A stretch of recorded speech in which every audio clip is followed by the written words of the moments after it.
Little after 4 p.m. in Ethiopia right now, and there is breaking news. Gunmen have killed at least 34 people in an attack on a passenger bus. This was in the west of the country. The number of dead likely to rise. And no indication yet of who carried out the attack or if it is linked to the escalating crisis in the north. That in itself is threatening to destabilise the entire region.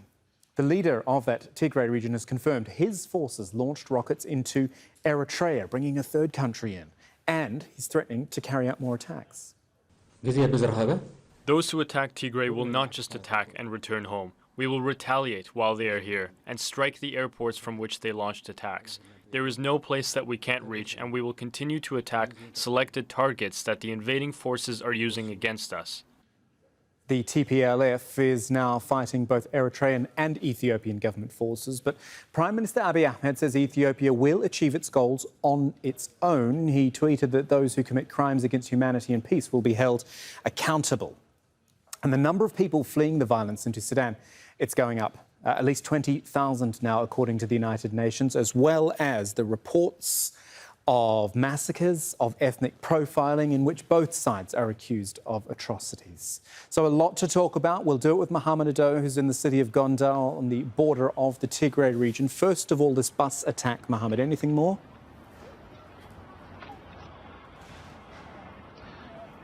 Well, yes, Kamal, we are hearing from the Ethiopian Human Rights Commission that the figure of 34 dead is just an estimate and that the death toll is bound to rise.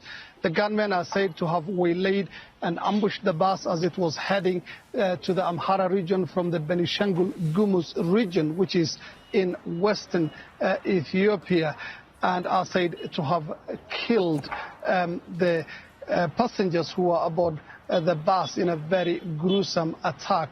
The attack happened at the Debate area, which is a place that is known for these kinds of insecurities, and gunmen carrying out attacks like this one on civilians, and government officials are saying this is mainly caused by a tribal animosity between rival ethnic groups resident in that area.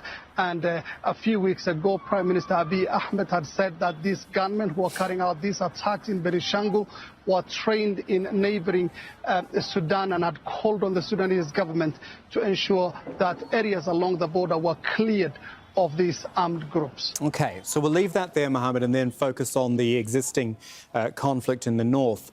The fact that Eritrea is getting drawn into this now, take us through your thoughts on what that could mean for the conflict as a whole and how Eritrea may respond.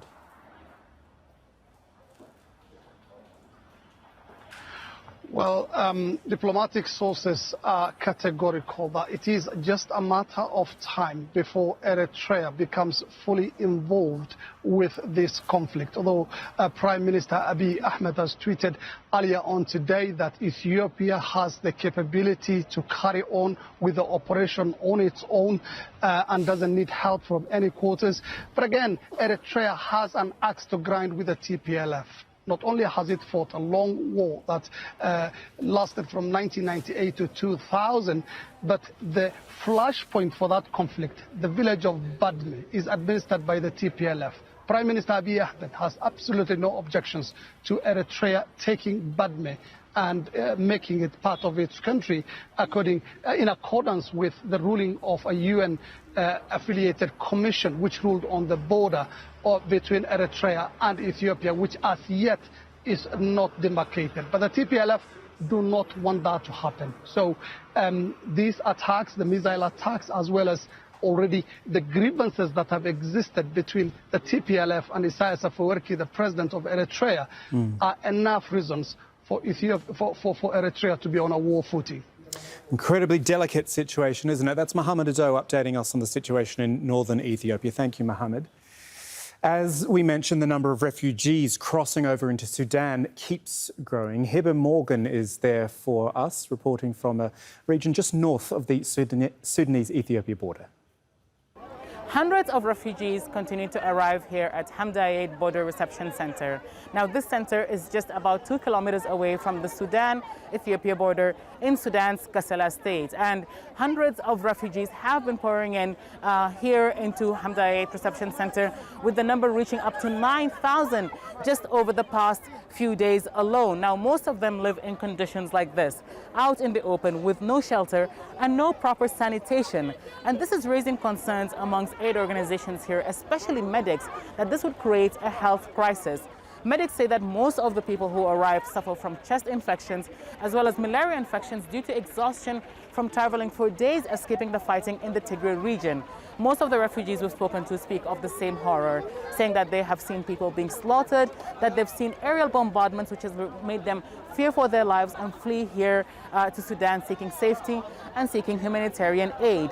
Now, medics say that they are quite concerned about the number of refugees and the influx. They say that they're expecting more than 9,000 over the coming days, and that's just here in Hamdayet Border Reception Center. Sudan says that it's expecting a total of up to 200,000 in the coming week between here in Kassala State and Gadaref State, which both border Ethiopia, and it's calling out for the international aid organizations to help respond to what it's calling is turning out to be a refugee crisis.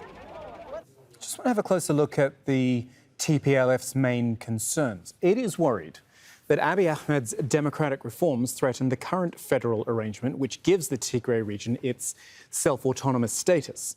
On top of that, the TPLF wants more of a say in Ethiopia's future relationship with neighbouring Eritrea.